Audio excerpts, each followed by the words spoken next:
So is this mic working?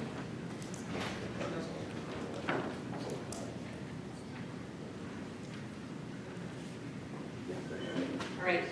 Everybody can hear me now? Awesome, great.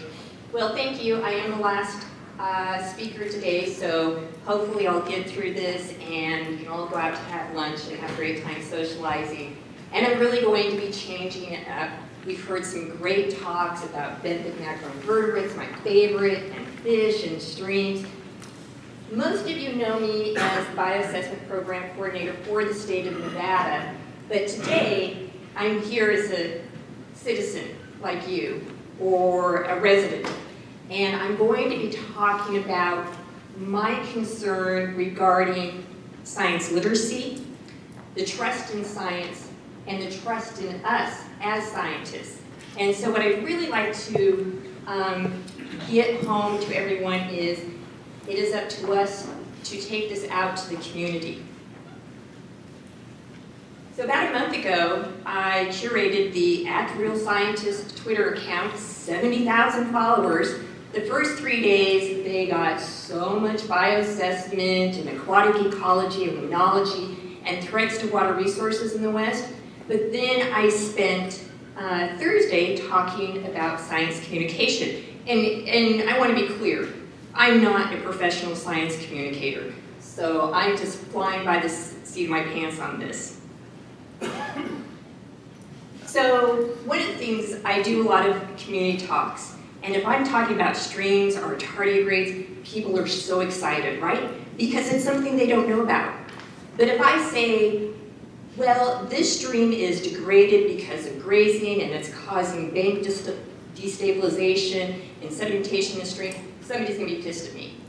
And this researcher from Australia said, this is so true. People know that they don't know about physics or chemistry, but when they think they know about something, they think they know about it.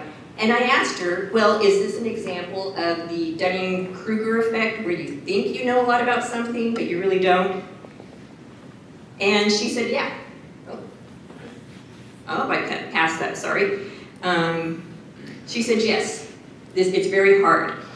So where I want to go with this is, when we're talking to each other, we're using these words and things that make a lot of sense to us, but we need to start talking to younger learners, to children. And that's going to really help sort of dispel some of what I'm going to consider conspiracy theories and what have you. And another researcher from Australia said that he agrees with this. His PhD is looking at sources of information. And he says this type of intervention works, but it's slow. And I like to encourage you to go out and speak with children. I'm going to talk a little bit more about that. So, I saw this quote, children are naturally curious. In my mind, children are exploratory and they like to do experiments. And I think of myself as a child, growing up at Lake Tahoe, playing in Griff Creek, finding basidiums, thinking, basidium clams? Clams belong in the ocean, not in creeks, right?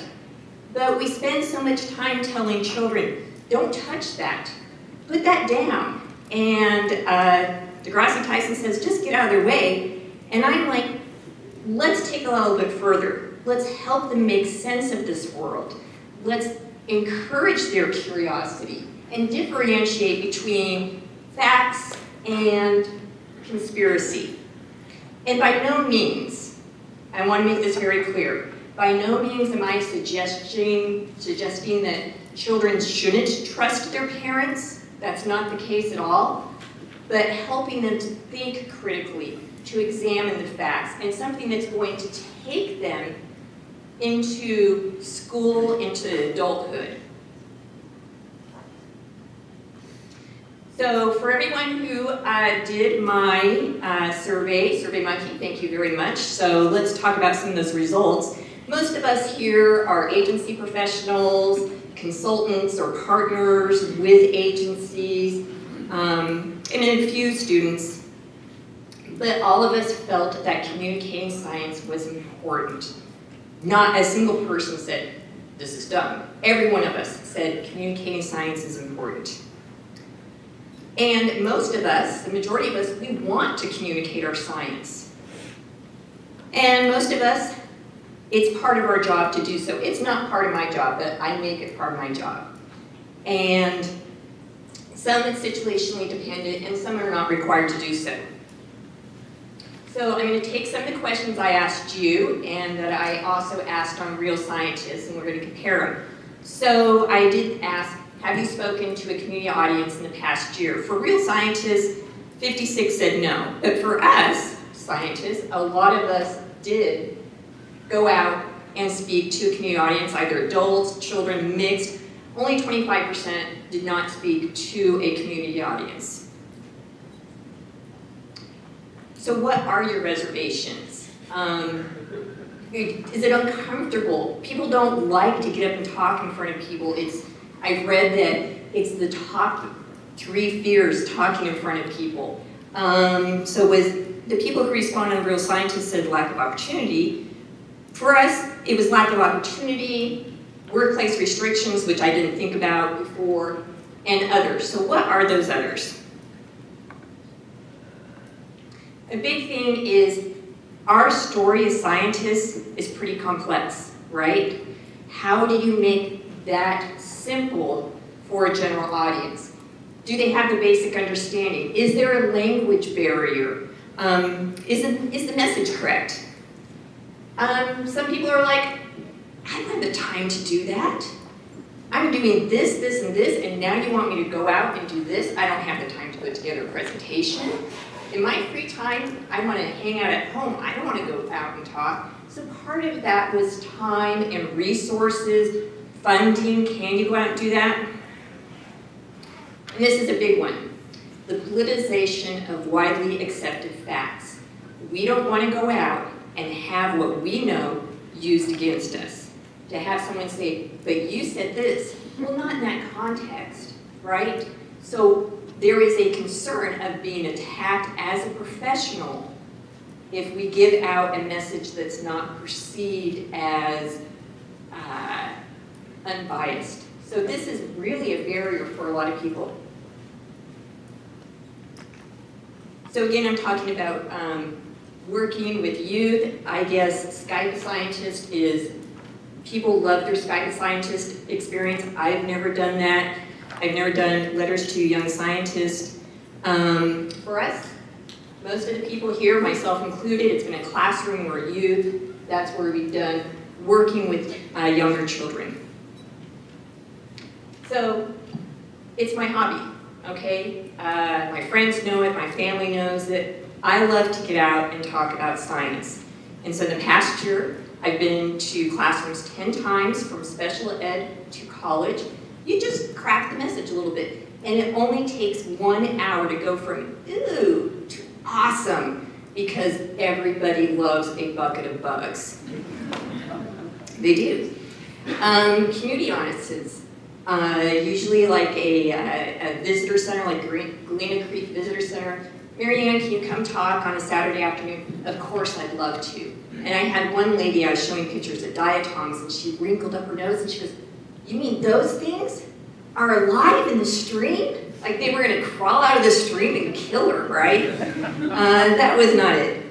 And I also will volunteer. I went out to the Great Basin Astronomy Festival to talk about tardigrades. Everybody loves tardigrades. And so I will make a point to go out and volunteer. And another way to reach younger people is work with your youth groups. A lot of these parents are running these scouting groups, and they have a merit badge. You can tailor your talk to help them get their merit badge. So, okay, elementary school. So like I said, you just tailor your message. It is my grown-up show and tell. Elementary students understand metamorphosis. They understand caterpillar to butterfly. So it's not that big of a leap to go from larval mayfly to adult mayfly. They get that. They also ask really good questions, but I do have a rule. Is this a question or is this a comment? And I'm going to start doing that at conferences. Is this a question or is this a comment? And I give them 3 questions to one story. And sometimes it's tough with the stories because I had one young man, one little boy actually, tell me so proudly about how he stomped a dragonfly. Okay, those of you who know me, I got a soft spot for odonates. And I'm like, okay, Marianne, don't lose it. And I just said, you know what? That makes me really sad. Insects are so important to our environment. That makes me so sad. So I didn't want to shame him, but I also wanted him to understand that's a big deal. Don't stomp dragonflies.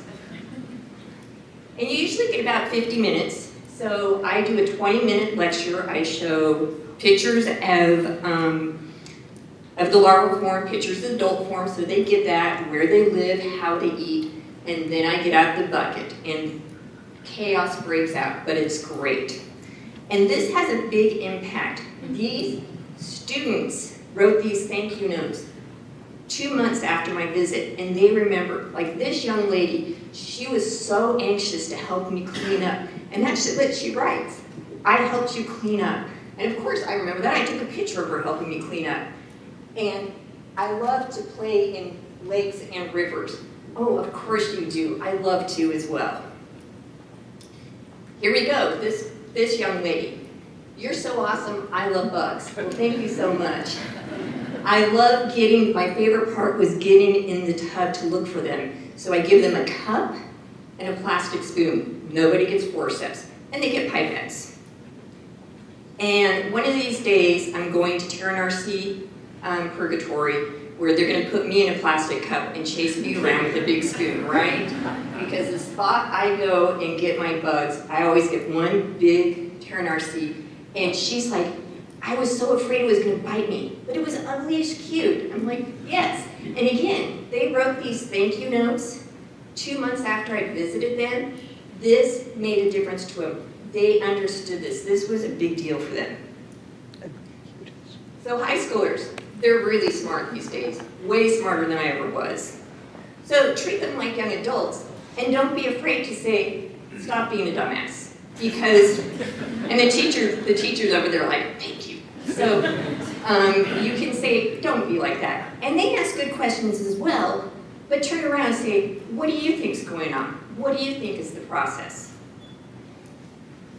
And it's working on the critical thinking skills, because I want them to be thinking more about, is this job right for me? What should my college application say? Should I join the services? Think critically rather than making these impulsive decisions that every single one of us as a teenager, high schooler did. So start thinking more critically. And one thing I tell them, and the teachers are okay with this, everybody needs an education, but not everybody needs to go to college. And I've never had a teacher say, don't tell them that. Everybody needs an education, but not everybody needs to go to college. So, science news for students, they had 4 tips for reading a scientific paper, and these are the 4 things to get them to start thinking critically. You know, what were the scientists looking for? What methods did they use? Did the researchers, look at multiple things? What were the answers they came up with? And what were the limitations of the findings? So there is a high school in Denton, Nevada. It's east of Carson City. It's in the middle of the desert, but they have a marine biology class.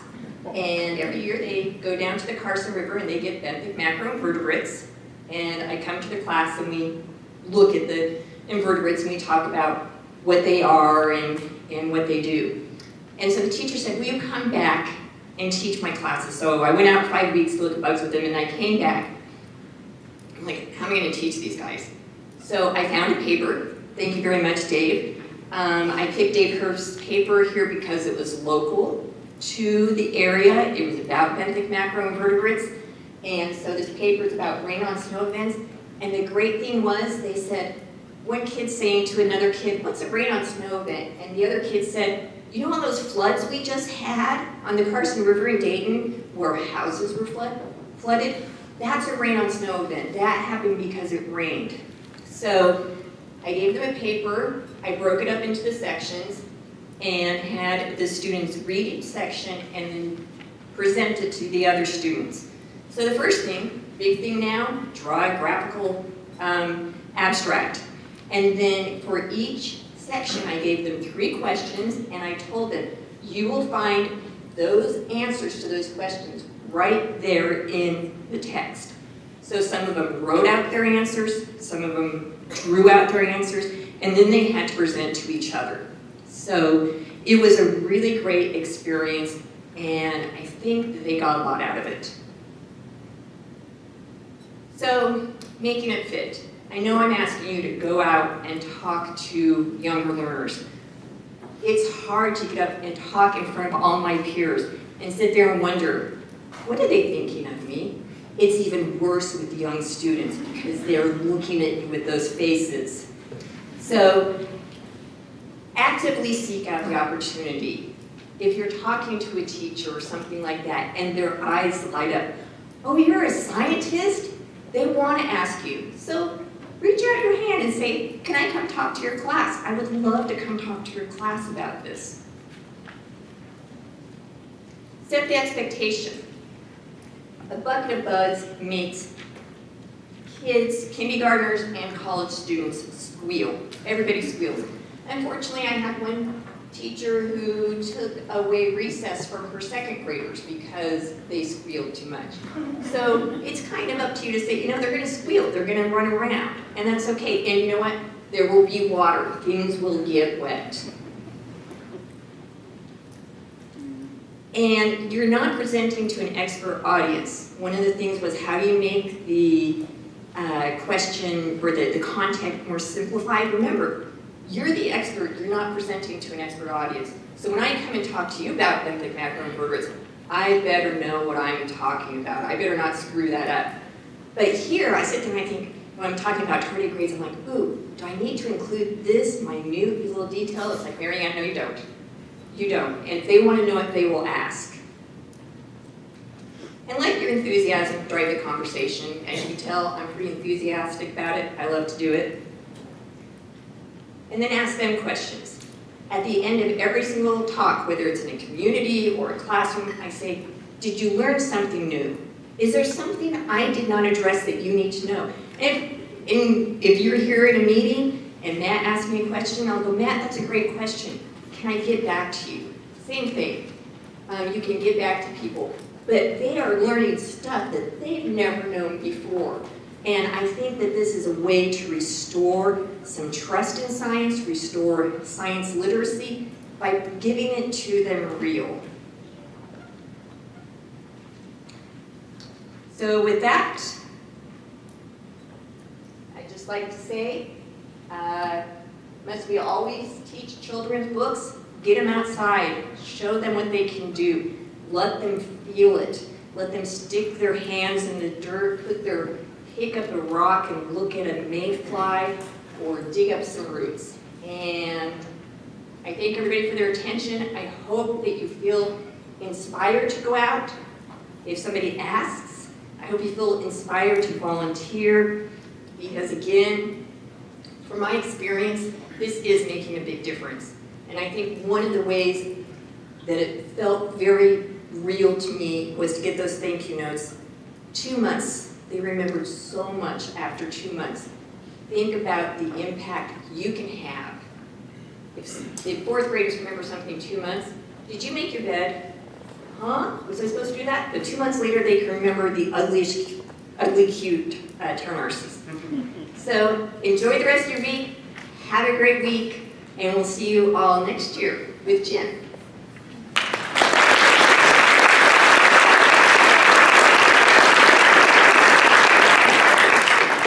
Thank you, Mary Ann. We should probably keep going and talk to her afterwards.